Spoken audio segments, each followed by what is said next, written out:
Well, good morning, everyone. This is John Craig, and you are joining us for Let Us Reason Together here on MessianicLambRadio.com and here on the YouTube in the Lamb Network. So it's good to have you this morning. This is the second day of the week, and it's based off of Isaiah 118. Come now and let us reason together, says Yahweh. Though your sins are as scarlet, they will be as white as snow. Though they are red like crimson, they will be like wool. And this is where we sit down, reason out current events, cultural shifts, and of course this week's Torah portion. And we can either push back or push through. Nevertheless, if iron does not sharpen iron, sparks will never fly, let alone ever get a fire going. And without a little heat and a good midrash, how will our hearts ever get soft and moldable enough to be transformed in the way that the Spirit, the Ruach HaKodesh, wants us to be? And maybe have a little fun along the way. I like saying that too. So it is Monday, August the 12th, 2019. It is the 11th day of the 5th month of Av. And here in the Hebrew year, actually the 5th month of the Hebrew year, 5779. Some have called it the month of Av, but nevertheless, we want you to interact with us over in the chat room. So if you are listening in the chat room, we'd love to see your comments and all that as we have our conversations today. And just wanted to give you some heads up about some weird and quirky celebrations today that I pulled up on the internet. So you got to believe everything that's on the internet. So get this. It's Pluck on Tights Day. Plucks on Tights Day. I don't know what that means because I don't wear tights, but that's the thing. I hope you guys know that I don't wear tights. Just want you to know that. It's also funny stories about Blondes Day. And so Sandi is going to be joining me here shortly. And I have lots of funny stories about blondes, about my wife. I just saying. And she's not in the picture yet to give me a hard time. So I can say these things. Uh-oh. There she is. And it's garage cleaning day. She's not going to make any comments about garage cleaning day. Well, you know, when was the last time you cleaned your garage? You know what? You know, our garage. You make me do it. It's our storage building. Oh my goodness! So we have all of our Sukkot stuff in there and all of that, and it's also Lost TV Remote Day. Have you ever lost your TV remote? Or misplaced it, or your granddaughter carries it off and you find it like 3 months later. Yeah, that's Lost TV Remote Day. So we're going to commemorate the Lost TV remote. Maybe that's a good thing, losing the TV remote. How about this? Unexpected Memories Day. How about those things that you ever have those moments where you're driving down the road or you're having a conversation with somebody and it's like, oh man, I totally forgot about that. Well, expect the unexpected today for these unexpected memories. And let me just say this, may they be good memories that you remember. How about this? Here's some things being observed. And I put this in specifically for one of my co-hosts today, Mark David Smith. It's Vinyl Record Day. Vinyl Record Day. So yeah, vinyl records. We still have a few of mine. There was a point in time when I had first become a believer that I had a whole stack of vinyls. I mean, yeah, like I'm going to get the picture so y'all can see. Like, it was a big stack of vinyls. You know what I did? I put them out on the curb for the trash to come pick up. And all of my rock and roll albums and all that. And then my grandmother said, "Why did you do that? Your uncle would have loved to have those albums." Anyway, there you go. How about this? This is very, very important. It's being observed in the month of August. So here it is. Admit you're happy month. It's admit you're happy month. So it's admit your happy month. This is your happy month, and the rest of the months of the year, you can just go on and have whatever type of month you want, or you admit you're really happy and celebrate that this month. I think we should just celebrate that every month of the year. So we shouldn't let the downers bring us down. How about daily quote for Monday, August the 12th, 2019? And positive quote of the day: as for accomplishments, I just did what I had to do as things came along. Well, that doesn't seem so profound, because isn't that what we all do? But that was from Eleanor Roosevelt, and they encapsulate it as these great quotes from Eleanor Roosevelt. How about funny quote of the day? Funny quote of the day. Remember this guy called Spike Milligan? I've heard his name. I don't really know who he is, but here it is. Got to give you the funny quote of the day. Get ready to laugh. My father had a profound influence on me. He was a lunatic. Okay. All right. Just saying that's supposed to be funny. Yeah. Thank you, Sandi. Thank you for that lunatic laugh.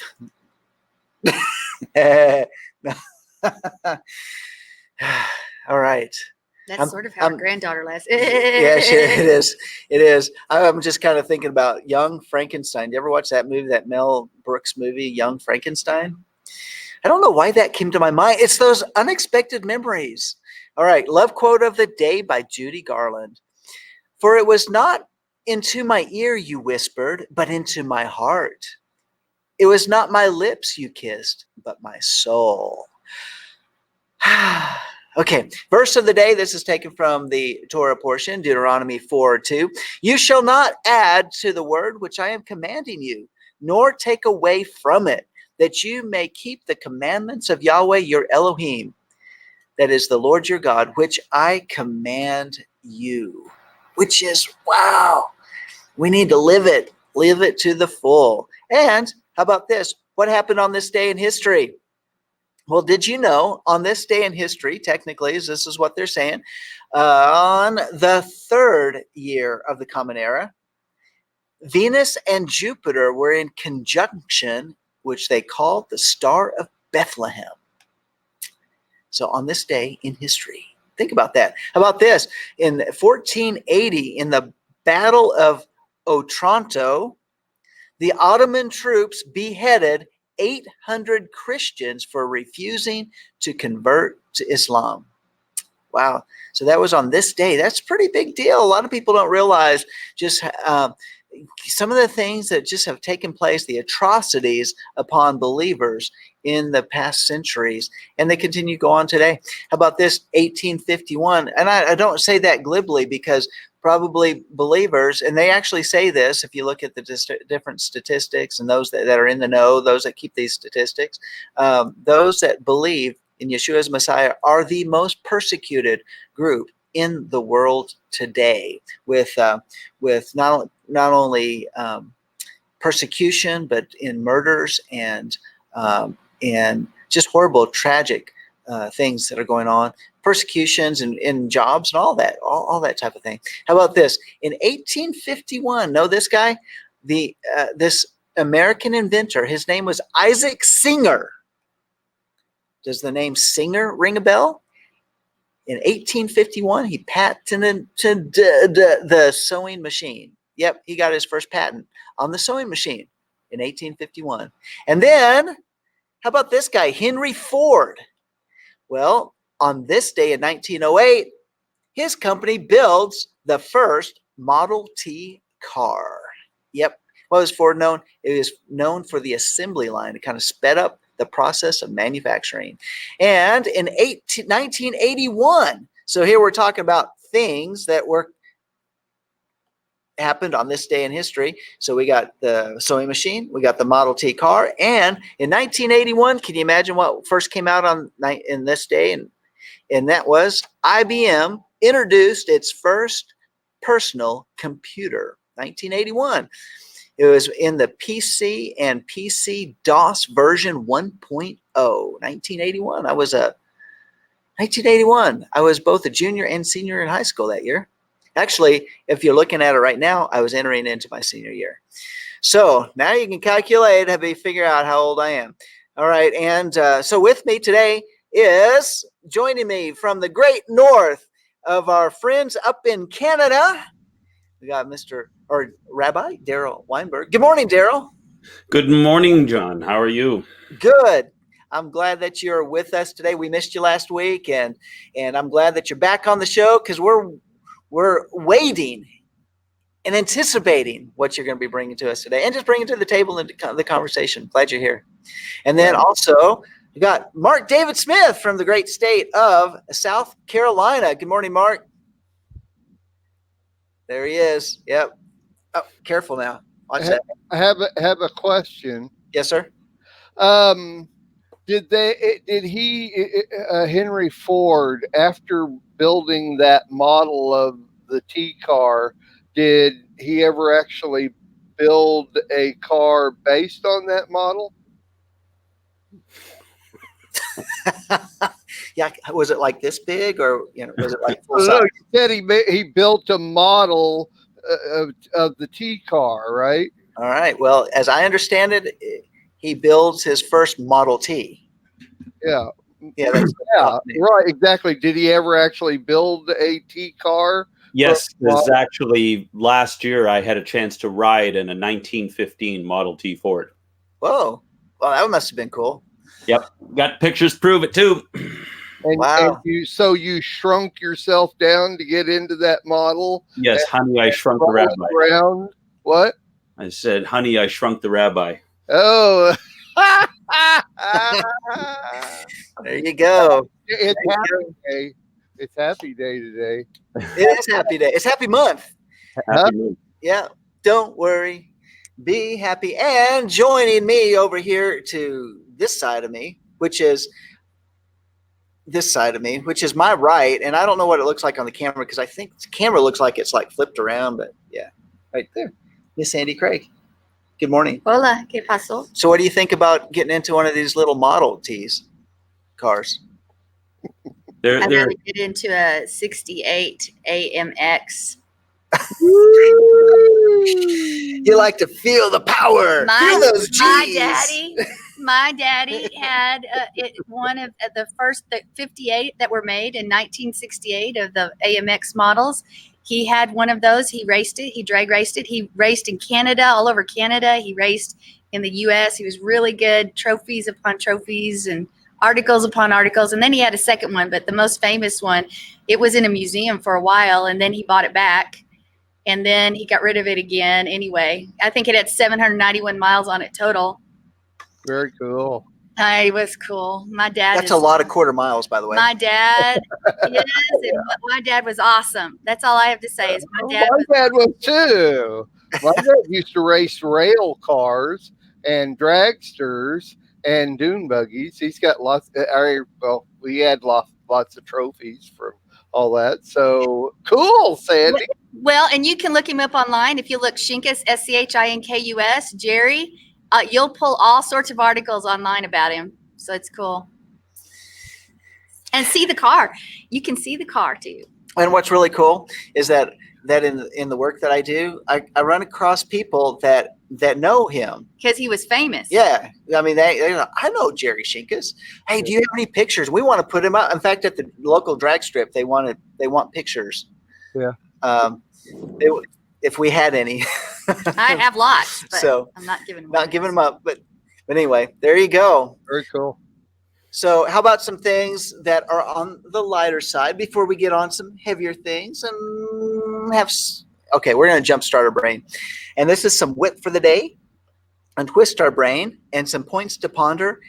10 funny thoughts about women. This is Sandy read them. Let Sandy read them? No. I think it's better about a man reading it about a woman. So, all right.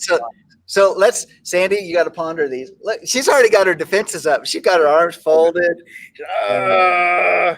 I've done enough shows with her. I know that face. I know that face. He does. He's done more shows with me than you have. It's just true. an FYI. That's true. All right. So what is better than wisdom? Number one, what is better than wisdom? Woman. And what is better than a good woman? Nothing. Okay, that's true. All right. That's true. You let your guard down a little bit. Okay, you just started with that one, so number two. How the women will respond. Number two, women who seek to be equal with men lack ambition. because we're better.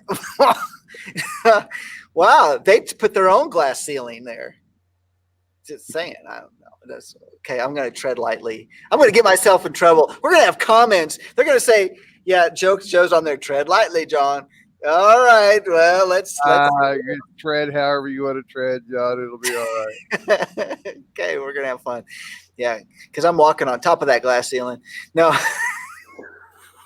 Here we go. All right. Number 3, a woman knows how to keep quiet when she's in the right, whereas a man, when he's in the right, will keep on talking. Is that true? You? Do you want me to comment? All right, let's go on. Number 4. Woman is a miracle of divine contradictions. Gentlemen, what do you think about that one? Divine contradictions. Yeah, That woman. would actually say more like God is a contradiction, and so I'm not going with that one. It has nothing to do with a woman is divine. You know, she, unless her last name is divine, maybe. Right. Okay. All right. Darryl, do you have any thoughts on that? My wife is still in the house, so no. Okay. Well, I'm just going to say from my personal experience, life's not long enough to fully understand a woman. It's just the way it is. Amen. There you go. But that's what makes it great.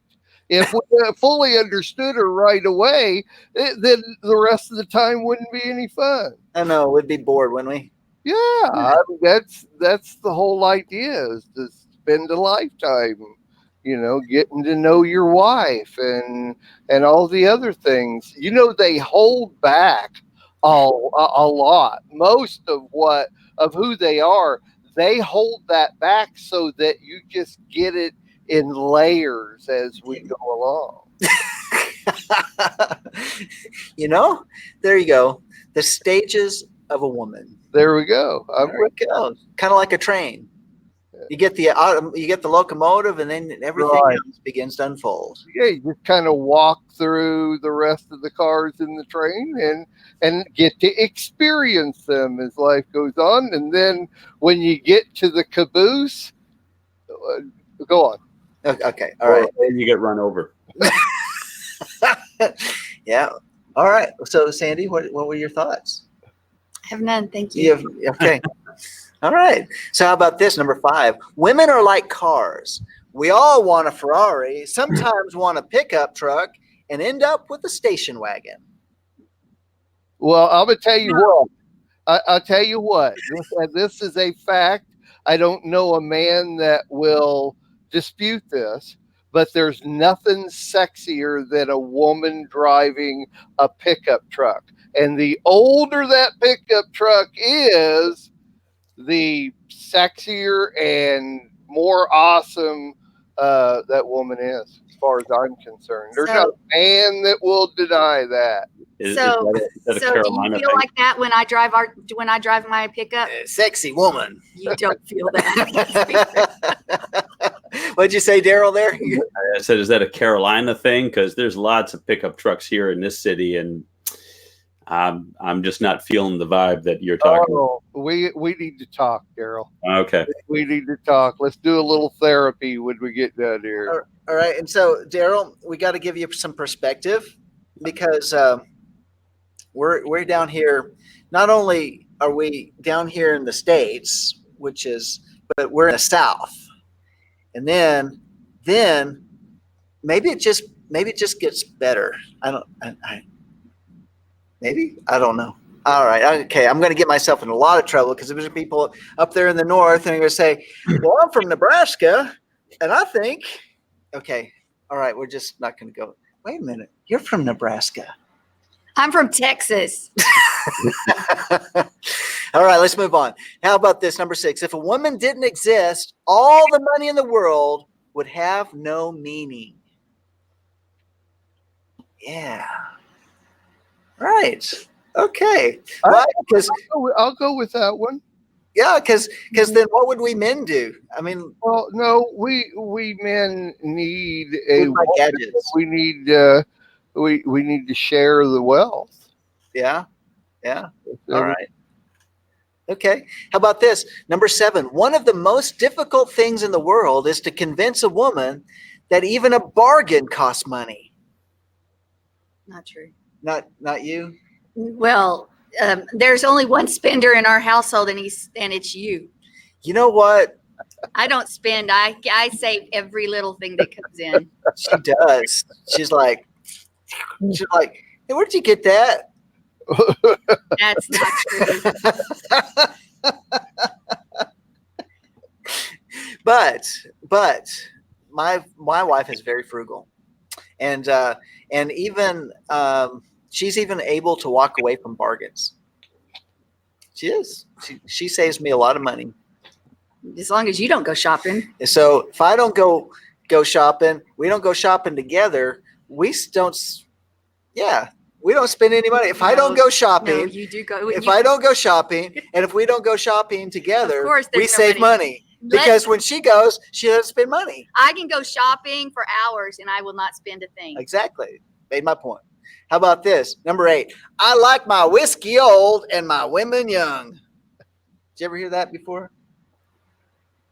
Yeah, but I I don't really relate with that. that's for sure. Yeah, I don't relate to that. How about this? Number 9. Most women are not always as young as they are painted. Nothing. Again, Be careful. Now that's probably treading on some very, very thin ice. Thin ice there. Thin ice. Okay, number 10. What a strange I'm just reading it off of my source. This is my source. I didn't come up with it. I just want you to know. But I am repeating them. you need a new source. Number 10, last one. What a strange thing man is, and what a stranger thing woman. I think I'd let Sandi write the next 10. Yeah, Sandi. What would you say about women? Funny thoughts about women. Funny? we could. Joe and I will get together and write a top 10. We could tweak them. Joe, that's what we'll do. We'll write a top 10 on women. All right. I'm looking forward to that. I guess I won't have any input. All right, going on. I don't want the input. All right. Thanks, Mark. Let's go on to our next segment here, and that's on the Torah portion. Where were the blonde jokes? The blonde jokes? It's too late, but you were going to say blonde things, and I never heard one. Well, Too late. it's too late. It's too late, but I'm just saying. Yeah, because that was on the special days, wasn't it? Something like that? Like, Go on. Whatever. You're lost. All right. Let's put on a vinyl.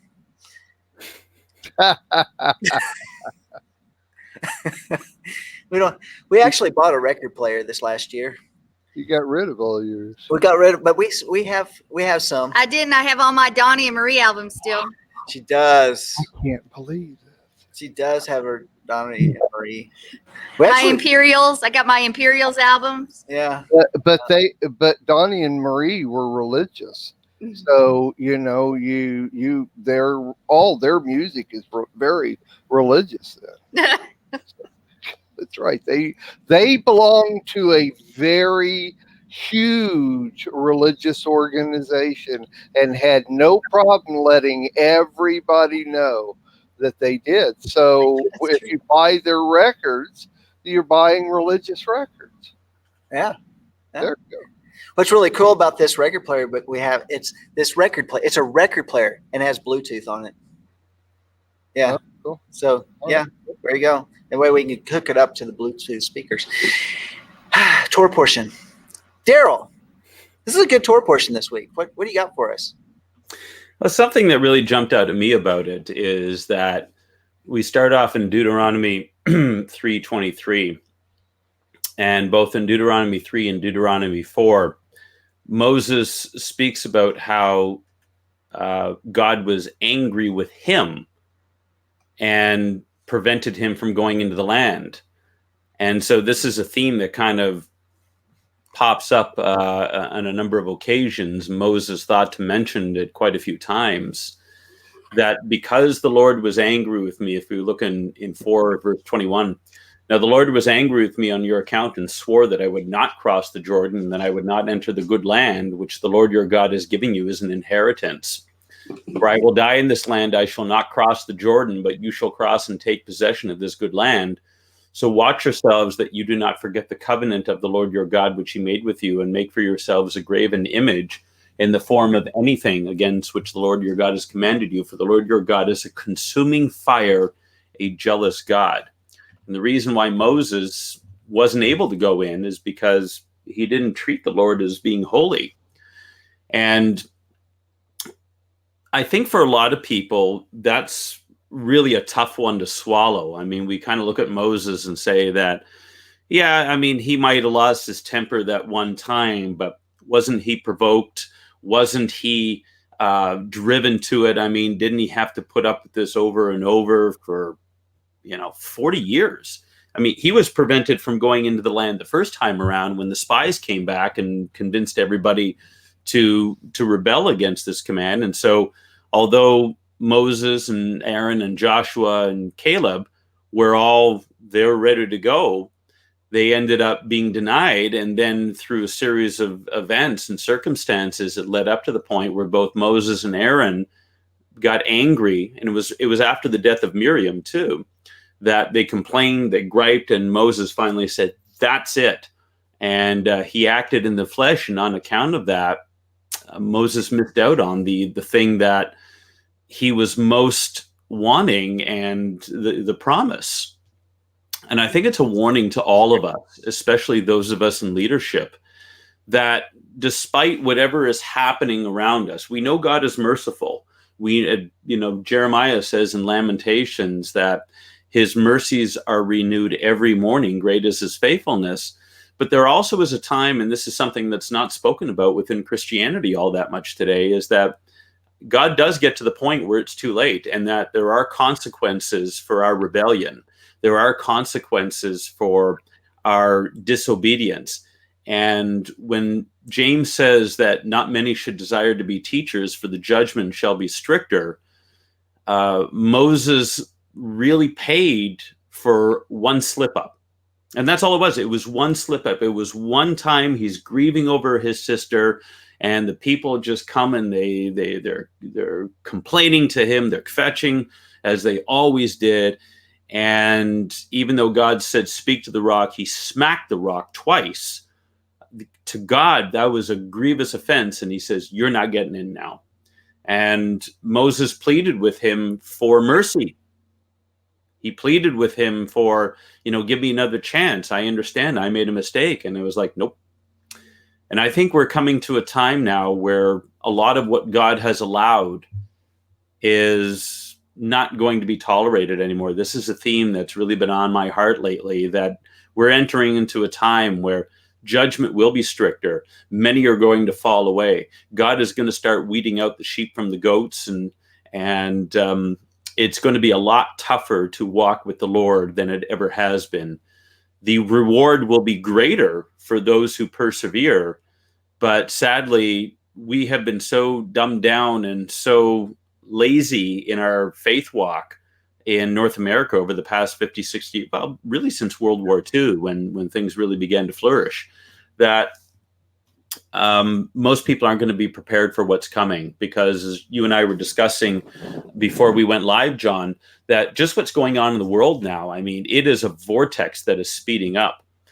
And it's only those who are disciplined, only those who are strong, only those who are diligent who are really going to survive what's to come. And I think what we see with this Torah portion, what we see with Moses, is a warning to us that there is no room for sloppiness, and there is no room for acting in the flesh. We don't have an excuse. And the more God lifts us up, and the more God raises us up in spiritual realms that we walk in, the less of a leash that we have for error and walking in that flesh. Yep, there we go. All right, that's right, Mark. What are your thoughts about all this? I mean, we're living in some extraordinary times, and all these different things are coming together. Well, in the first place, my thought whenever the subject is brought up is that there has to be sheep. I mean, literally, there has to. Without sheep, there is no shepherd, and so um, we do know that there are different levels of commitment, and it still has to be a commitment. And I agree with Darryl 100%. And there's no but here. I agree with him. And as I just said, there still has to be sheep. And sheep normally aren't the ones that are out there driving the force and driving the religion and driving where we're at. I mean, look at the four of us. Look at basically just about everybody on the Lamb Network. We're all leaders. We're all type A personalities. We're the ones that are shepherd-like. We are the ones that get it done and do what we need to do to get it done and progress. But there's no reason to progress and get it done without the sheep.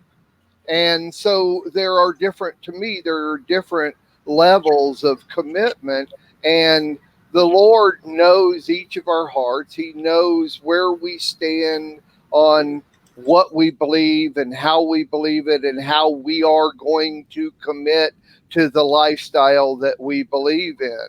I think I agree with Darryl 100%.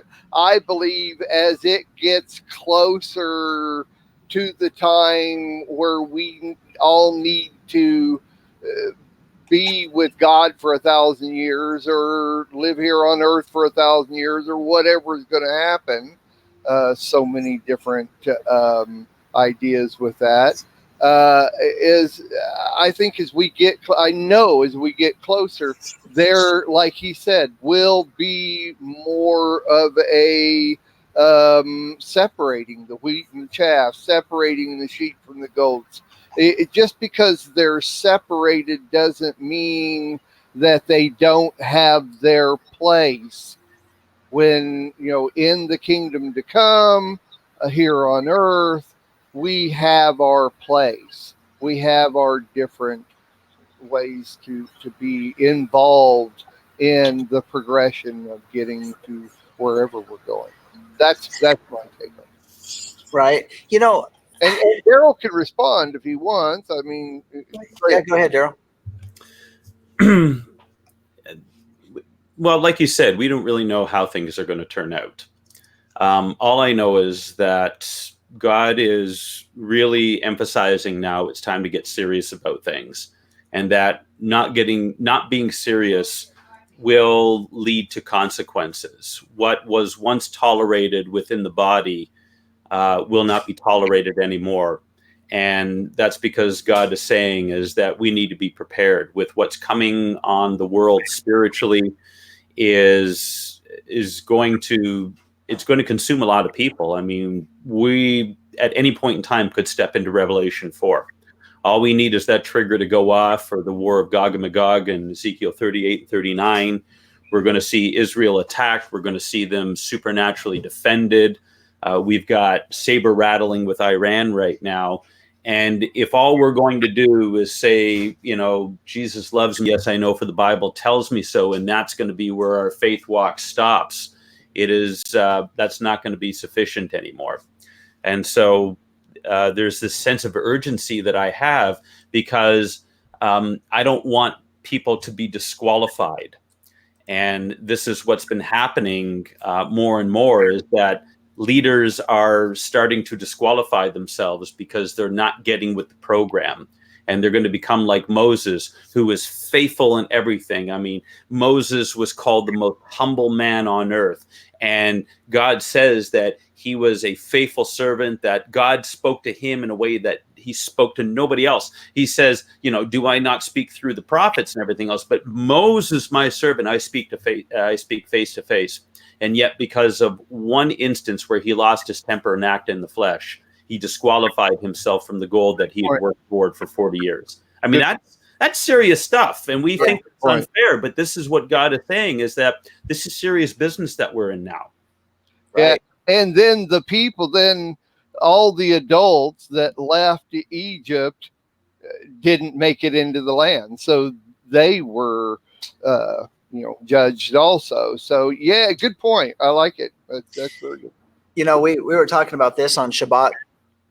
And, this whole walk in Torah is a journey for most of us that live out here in the West. And part of it is because, we didn't grow up walking in Torah. Most of us have come out of the church. We're raised in that type of environment, or without anything even. And we were talking about this, about how the disciples, they didn't have to go and learn Torah. It was part of their culture. Their whole culture was based about living and walking out the commandments of God. They studied it at a certain age. They had to have Leviticus by age 5, Leviticus completely memorized. And by the time they were 12, to memorize, the entire Tanakh, at least the entire Torah. And those that were, I guess, a little bit more ambitious would memorize the entire Tanakh. But nevertheless, to have that type of culture, they just lived that type of lifestyle. They was inbred in them. The disciples, when Yeshua came along, therefore didn't have to go and learn Torah.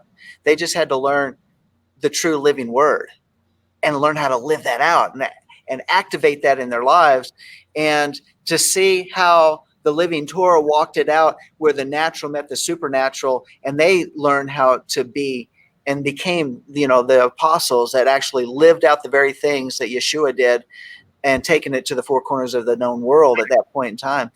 They touched the entire world. We study out the Torah portion every year, faithfully going through every Torah portion and learning these different things. It is preparation of our hearts in order to meet our future. And yet I think one of these things that we learn from looking at the lives of the disciples is we take those things to build upon it, so that it becomes the very inspiration of our lives that keeps us on that track, to live it out in a lifestyle that goes beyond just, did I do this right, do this right, do this right, because we all learned it later in life. But rather, okay, this is under my belt, so that I can be the expression of God in somebody else's life, the expression of God in our interaction, so that we can be his hands, his voice, his mouthpiece, his supernatural effect, even miracle working power, to be his hands wherever it's needed and however it's necessary, and to allow even the gifts of the Holy Spirit to flow through us. I mean, that's kind of my take on it, but how much more in the day and the hour that we're living in, because all these things are taking place that are around us that go beyond even, we live in a world where even the medical community, they don't even have solutions for so many different things. The bacteria that's out there, all of the antibiotics are not even being able to take care of these flesh-eating bacteria, and people are dying. I mean, what's our only other solution other than we have a walk with Yahweh, that we bring in the supernatural to be a remedy to these ailments in the world? Sandi, what are your thoughts? Well, I want to start by just going back a little bit with what Rabbi Darryl said. He said, I agree. Tova said, I agree with you, to him. The axe is at the root. End game is here. No more play. No excuses. That is why I keep referring people back to the scriptures to search for themselves. And that's the thing right there. We have become a people that's so dependent in whatever movement you call, whether it's Christianity, Hebrew roots, we're so dependent upon somebody else's wisdom or knowledge, where we don't search things out for ourselves, and our roots become deep into the ground to hold us when the wind comes. Mark also said, it's time. Things are being divided out. People are being separated. That all goes hand in hand. But where are we going to stand if we don't know the word for ourselves? Where are we going to stand if we haven't already made it a lifestyle of following his word and learning to trust him even in the midst of the storms and not compromising? Where are we going to be? Which group will we be in? Because if we haven't searched things out for ourselves, and if we're looking to a man to tell us what to do, then we're SOL. Because we may be taken to the place where we're relying only on him. We need to practice his presence. We need to practice his word. We need to do his word now, so that as times get tougher and tougher and tougher, and persecution gets greater, we're going to have developed the lifestyle of trust, and we're going to have developed that lifestyle of walking in the word, where it's not a thought, oh, I need to do this. It's a natural way of life. Yeah.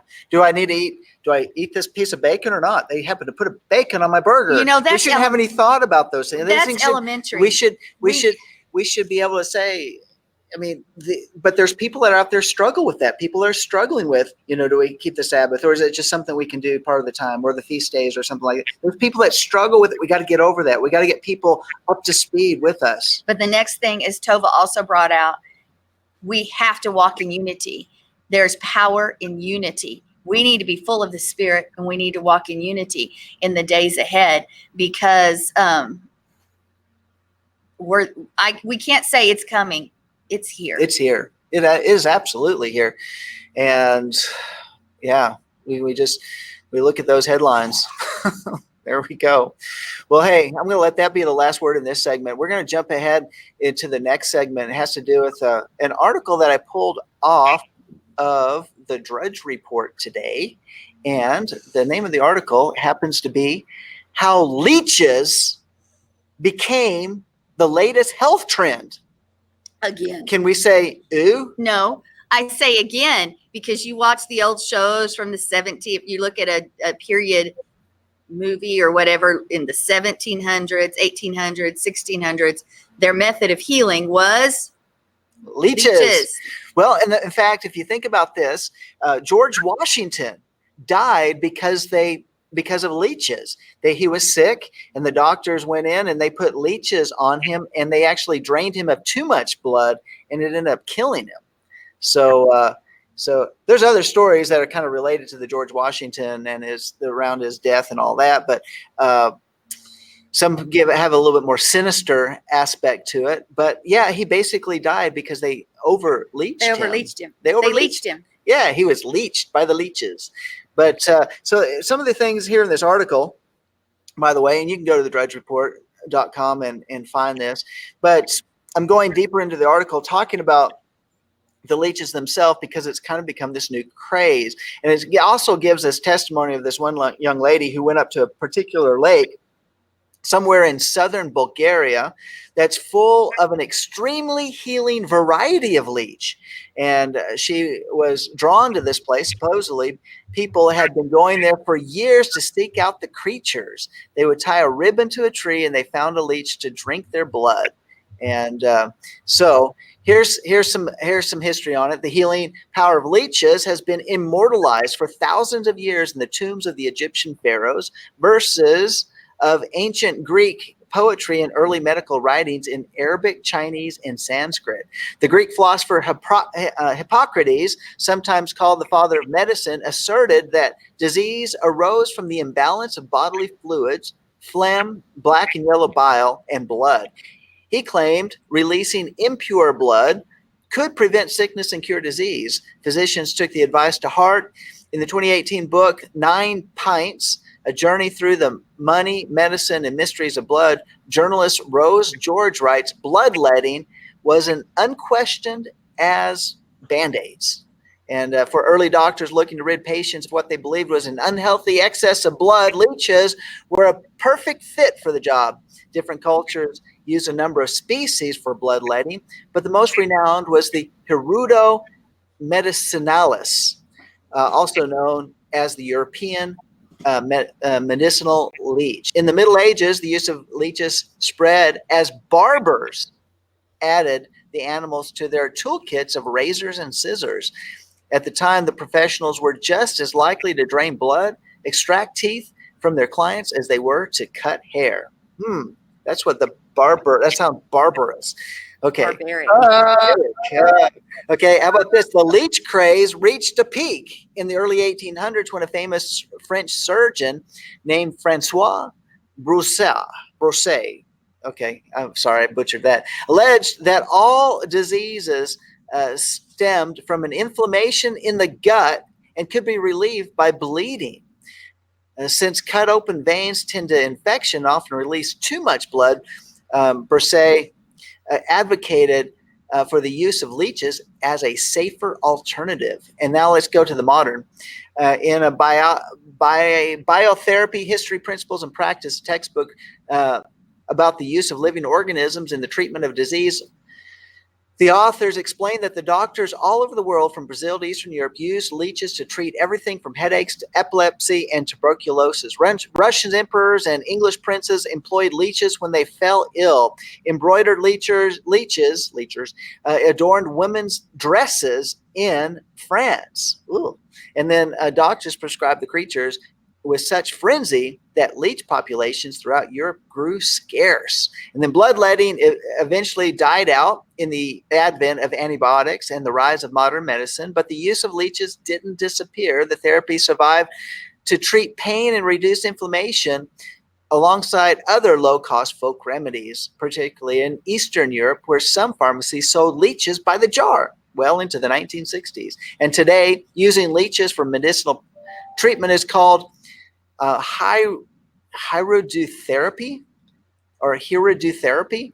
Many of the professional practitioners, called hierodotherapists, promote leech therapy to treat a long list of medicinal conditions from asthma to infertility.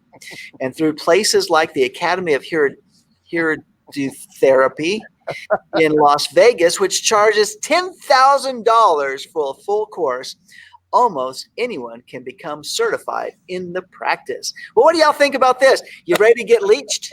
Stupid. No.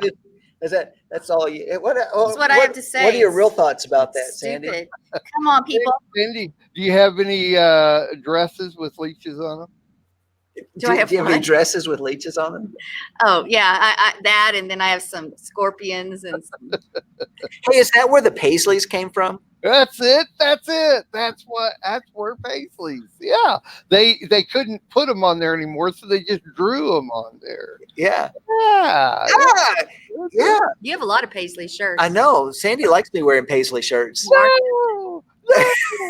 Paisleys were big in the 60s too, by the way. Yeah, they were. And we needed to leave them in the 60s. Amen. John and Sandy. So.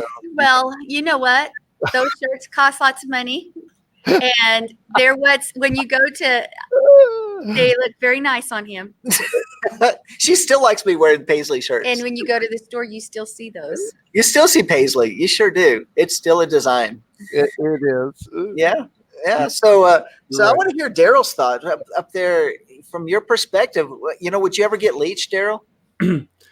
I do all the time. It's called filing my taxes. There's some bloodletting going on there. That's exactly right. That's a good one. So do you ever feel better once it's all said and done, though? Oh yeah, it's a catharsis, no question. I donate blood on a regular basis, and there is definite health benefits to it because you're recycling the blood that you give, and I think there's something definitely therapeutic. Actually, Hippocrates, in that whole understanding of, or his theory about the different color biles, he actually associated that with also personalities, in that based on the color of the fluids that you had in your body would determine what your personality was. And although the medical hocus pocus obviously has been debunked, there is a whole study of different personalities, which I've been teaching on for about 20 years. It's remarkably accurate.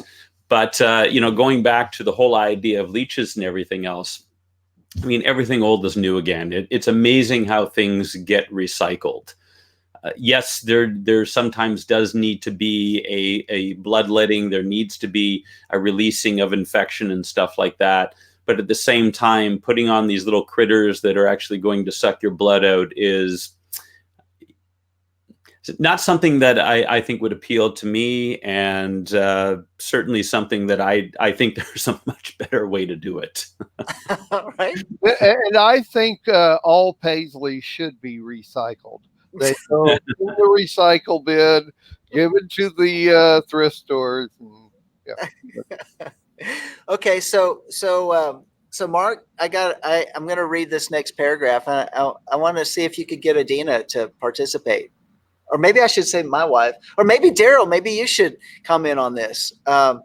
It's about how hero do therapists specialize in beauty treatments and offer leech facials, in which the bloody contents of a leech's stomach are spread over a client's face in a sticky mask that's supposed to reduce wrinkles and promote glowing skin.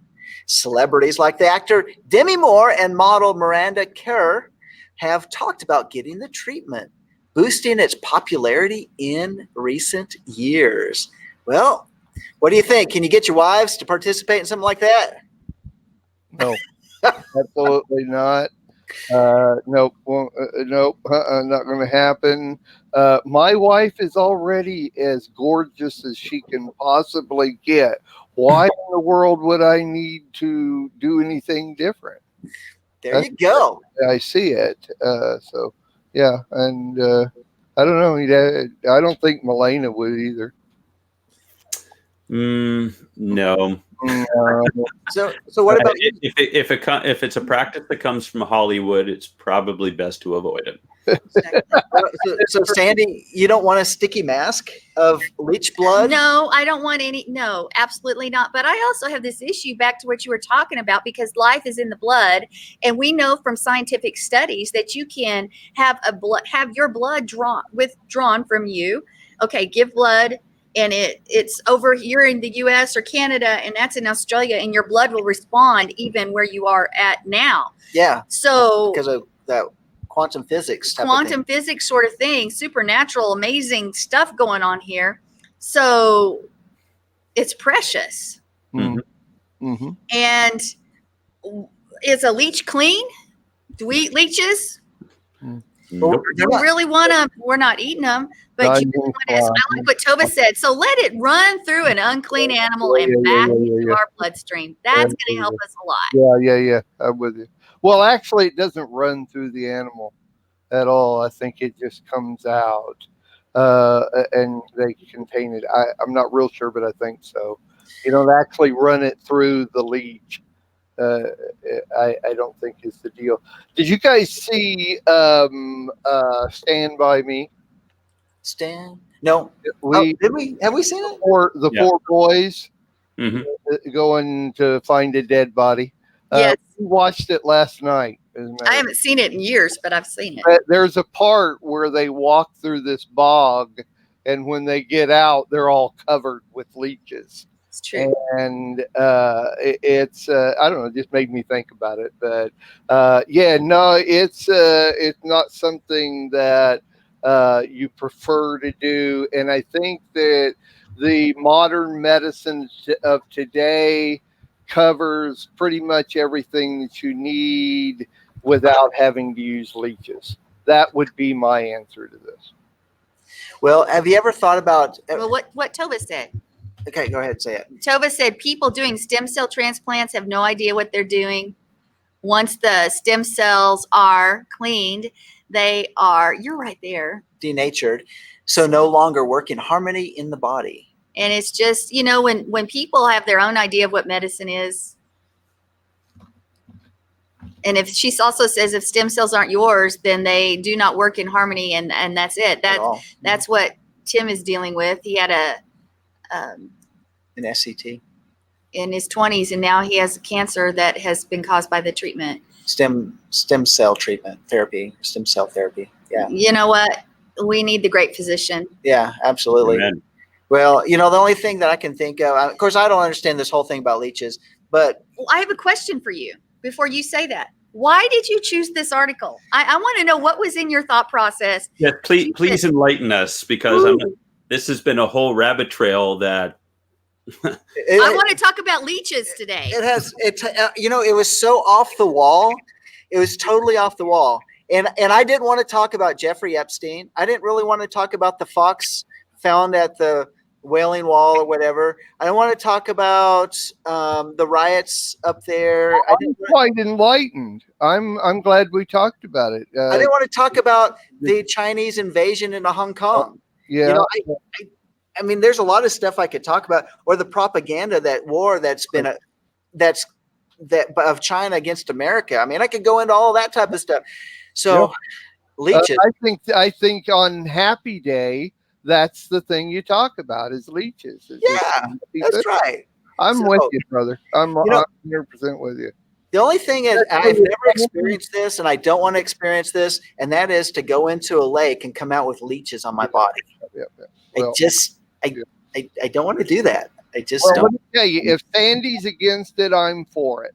Okay, so I thought it was great. Well, leeches are actually mentioned in the Bible once, and it's Proverbs chapter 30. And he's only going to do this story once, so we're good. Proverbs 30:15 says the leech has two daughters. Give. Give. That's it. That's all they do. And see that goes along with his story about women, or the questions about women and stuff. Oh, it all ties all together now. All ties everything together. Man. Okay, so I'm going to say this real quickly because Lena K in the chat room said, just read that leeches release proteins and peptides that thin blood and prevent clotting. They are effective in increasing blood circulation and breaking up blood clots. All right. Well, that's interesting. And I agree, Lena. She said I had jellyfish attached to me, and that's bad enough. Jellyfish burns are like the worst, and I'm telling you, yeah. So, wow. Ugh. So, have you been attached to a jellyfish before? I've not been. She was attached to one, but no, I just had their tentacles run across my body, and that's really painful. So, there you go. That's sort of attached. And then Marilyn says, simple solution, use a taser. Look how smooth John's skin is. No, John. That's so weird. Yes. Hey, Matt, wait, why don't we just tase you every week and see if it takes away wrinkles? It'll take away a lot more than wrinkles. Taser therapy. I'll be coming. We'll get on the war room. Well, you'll do live demonstration. And you'll know the effect of it as each week, the more I drool. Taser face. Taser face. Taser face. One of my favorite characters. That's very good. All right, time to move to our next segment here. And Sandi has the half Torah. Are you going to have Torah Brit today? Half Torah. Of course, our half Torah is what? I'll do Brit if you want me to. Okay, want to have Mark do Brit real quick? Mark do Brit. No, she got to do half Torah first. Okay. No, you can't go from Torah to the Brit out of shot of half Torah. It's in the middle. I'm ready to hear what you have to say, Mark. All right, okay. The woman's spoken. Mark, take the Brit real quick, and then we'll wrap the half Torah into it. I will be back in 1 moment. I would like to be able to submit an appeal when this is all over that I did object to this. Okay. So I will submit an appeal. Okay. So what I have is Luke 3:2-15. Is that what you got? Yep. Okay. During the high priesthood of Ananias and Sapphira, Sapphias, the word of God came to John, the son of Zechariah, in the wilderness, and he went into all the region around the Jordan and proclaiming a baptism of repentance for the forgiveness of sins. As it is written in the book of the words of Isaiah the prophet, the voice of one crying in the wilderness, prepare the way. Prepare the way of the Lord. Make his paths straight. Every valley shall be filled, and every mountain and hill shall be made low, and the crooked shall become straight, and the rough places shall become level ways, and all flesh shall see the salvation of God.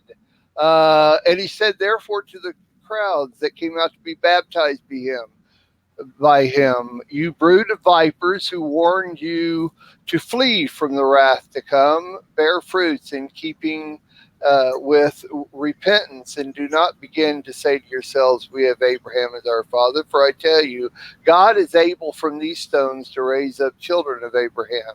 Even now the axe is laid to the root of the trees. Every tree, therefore, that does not bear good fruit is cut down and thrown into the fire. It's interesting, especially with what Darryl was bringing forth out of the Torah portion, that we are all going to be, it's getting to the place where we're going to be separated, and we'll be able to tell who is, committed to this lifestyle, who's committed to the Lord, who's progressing, who's moving on. It's interesting because John the Baptist, or Yochanan the Immerser, however you want to look at it, was an Essene. And an Essene is I actually identify more with the Essene group even today than probably any other group that's out there in the belief system that people have. And the Essenes basically lived in the wilderness, but they had their own society, and they were, with a lack of a better word, the evangelist of their time. And with me, one of the biggest things that I have a problem with within the Messianic lifestyle is that of non-evangelism. And as a matter of fact, I have considered doing a couple of special recordings based on what I feel could easily be done within the Messianic lifestyle as far as evangelism, or teaching people how to do this in our day-to-day lifestyle that we all live. He had no problem with it because that's what he did. But to baptize people, there's a process there. These people, such as the crowds that came out to be baptized by him, and then he goes down and says, and do not begin to say to yourselves, we have Abraham as our father. For I tell you, God is able to raise these stones up. Well, if they're saying that Abraham is their father, then we are literally talking about nothing but Jewish people that are coming out to be baptized.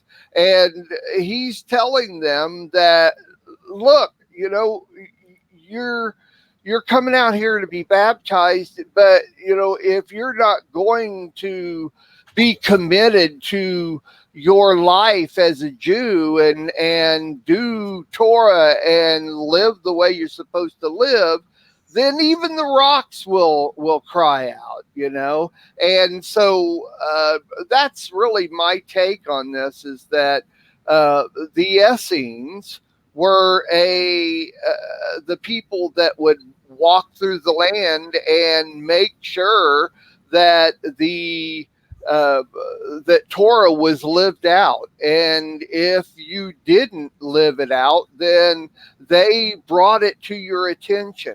And they didn't. John the Baptist, Yochanan the Immerser, wasn't just an immerser. He didn't just baptize people. He went through the land. And I know Sandy's heard this before, but for the people that are watching the show, if you've never heard this, when I come upon somebody new that I really don't know, and we're talking about my lifestyle, and they want to know about my lifestyle, one of the things that I ask them is, how did John the Baptist know that Yeshua was the Messiah and he was the lamb that was without spot or wrinkle? How would he know that, and how could he say that? The reason is just like it says here, is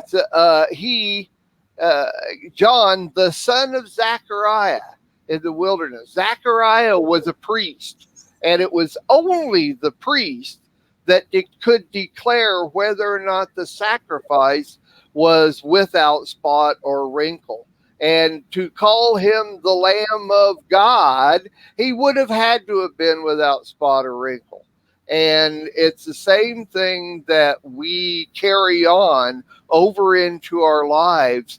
But we need to learn to make sure that not only does everybody that we come in contact with know what type of lifestyle we live, we need to be prepared to be able to talk to them about their lifestyle and how that could be, how my lifestyle could be theirs. And that's my take on the Hot Torah, or the Red Hot Shop. Nice, very nice. Sandi. Well, I must say, guess what my scriptures were that I was going to talk about, Mark? I have no idea. It was Isaiah 40 verses 3-5. A voice is calling, clear the way for the Lord in the wilderness, make smooth in the desert a highway for God. Let every valley be lifted up and every mountain and hill made low, etc., etc. We were doing the same thing. So, but when this was spoken back originally, when it was said, it was 100 years before the southern kingdom of Judah fell. They had all of this time to get themselves right. And the last two half Torahs have been they've been heavy, and this is sort of a lifting up, comfort my people. But we have this message here, prepare the way of the Lord, just like you said. What are we doing as evangelists? Is it just the prophets? Is it just the prophet who's supposed to make mountains low and the valleys lifted up? Is it just the prophet? Is Elijah and those with the spirit of Elijah and John the Baptist upon them, are they the only ones that have that responsibility? No, we are supposed to make the way straight as well. It's the enemy that curves and jolts and does all these things all the way around. But we should be preparing the way of the Lord, even in our own lives. I believe in how we live and what we do and what we say. We need to be going out to the places and taking back from the kingdom of darkness those lives and those people that the enemy is so deceived.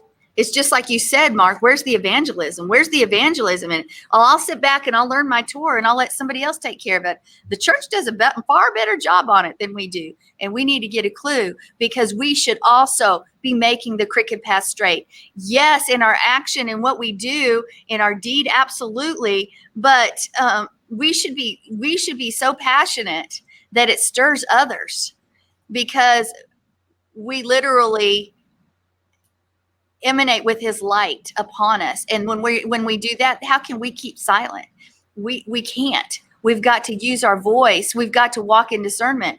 Yeah, it is time for us to prepare the way of the Lord. I'm right with you. It's exactly what I was going to talk about. And so we've only got a few minutes, so I'll let everybody else talk. But Mark, we were in line today. Well, but see, wouldn't mine have been so much more impactful if I'd have followed yours? No. All right, so I want to throw something in that's really kind of part of this, because it goes off of, well, a lot of things that we talk about here on the network, but it's, if you tie in Malachi chapter 4, where that's where we see that but you fear the Lord, you fear my name, the Son of Righteousness will rise with healing in its wings, and you'll go forth and skip about like calves from the stall. But if you go down a little bit further, we're in verse 5, after it says in verse 4, which is really a tie-in to the Torah portion that Darryl was bringing out earlier, remember the law of Moses, my servant, even the statutes and ordinances, which I commanded him in Horeb for all Israel. And then verse 5, behold, I'm going to send you Elijah the prophet before the coming of the great and terrible day of Yahweh. And he will restore the hearts of the fathers to their children and the hearts of the children to their fathers, lest I come and smite the land with a curse. And it's really because who did Yeshua say John the Immerser was? John the Baptist. Who was he? Because the disciples had asked, and he says, if you will, John is Elijah. He was coming in that same spirit. And so what did he do? That voice in the wilderness, that calling of repentance, which is, taking the voices of the fathers of our faith and bringing it to the sons of the faith. This whole connection, this whole voice is about this. It's about a message of hope. It's about that message of restoration. Amen. It's the message that this generation needs to hear, and that we can't be a generation of Messianics or Hebrew roots people that drop the ball. And in fact, we need to be a greater mouthpiece because of this lifestyle that we're walking in. And I think that message needs to echo more and more. And I think somehow people lost that. So, Darryl, what are your thoughts? I mean, I think this is the theme of the entire network, that we've lost the way. I mean, God tells Jeremiah in 6:16 to go back to the ancient paths. And the church is not really interested in that. It wants to define its own way. And God never gave anybody that option. And so we really can't be in line with where the Father is leading and where the Spirit is leading unless we're following along the path. And I heard one time it said that, yes, there's room at the cross for everybody, but what isn't being spoken about is that after salvation, it's a narrow footpath to the kingdom of heaven. And it's only through obedience to the commandments. You can't get into a relationship with anybody and just say that, well, now I'm going to do whatever I want, or Jesus did it all and I don't have to do anything. Because I asked people, I said, what relationship has ever worked out? What marriage has ever survived that kind of attitude? Well, right. Why do we think it's any different with God? Right. And it's a constant, the problem that we have is that it's a constant fight against our flesh, and God's ways are counterintuitive to everything that we understand and know, because the world, because the flesh, and because the devil. Because of sin, our minds have been blinded to the ways of God. And it's literally, he has to take our brain and unplug them and rewire them correctly, because the circuits are all crossed up. Right. We're all in Isaiah 5 at one time where it says, woe to those who say good is evil and evil is good. We all do that. And before our salvation experience, I didn't come to faith until I was 28 years old.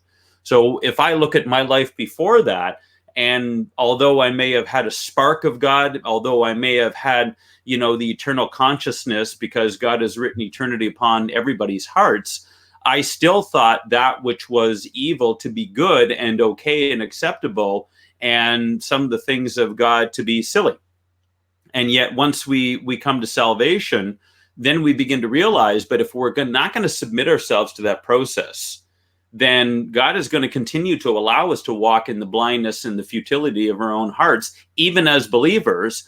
And then we arrive at 1 Corinthians 3, where it says we'll all appear before the bema seat of Messiah, and our works are going to be judged, and many are getting in without any rewards. They're going to get in as by fire. Their tail feathers are going to be singed, though, and they're not coming in with any rewards. And that is going to lead to the falling away of many, because as soon as things get difficult, people are going to throw up their hands and say, this is too tough. When Yeshua's words got tough in John 6, and coincidentally enough, John 6:66, it says that many left him. And we're going to see that in the end times. And so clinging on to God and constantly crucifying not only our flesh, but our understanding of things is the only way that we're going to get onto that narrow footpath to heaven. Right. Very good. Well, good deal. Mark, thanks for bringing that for us. Sandy was like completely tracking with you when you're like, I was going to hit it from that side of it. So, some really good stuff and really good conversation today. Randy and I was on the same path. On the same path. That's right. Oh, Yep. hopefully she's up there. There. See, this is Sandy and I. There. See, looky there. Looky there. That's Sandy and I'll tell you. Ah, goodness. Okay. You have Well, to put up with, right, John? yeah, right. Well, hey, thank you very much, Mark and Darryl, for joining me and Sandy on this edition of Let Us Reason Together. It really brings us to the conclusion of the program. I hope everybody listening enjoyed it today. If you did enjoy, give us a thumbs up and share it on your social media. Let people know about this program every Monday morning at 8:45 Central Time, as well as the rest of the network. Let people know about what's happening here at Lamb Radio. So that's right. More thumbs up. As many thumbs. And then if you got multiple devices, go into multiple devices and put thumbs up on each one if you can. All right. So with that said, we will be back next week, y'all willing. And stay tuned for all of the great programming on the Lamb Network. And so with that being said, shalom. And let me see if we can pull this out.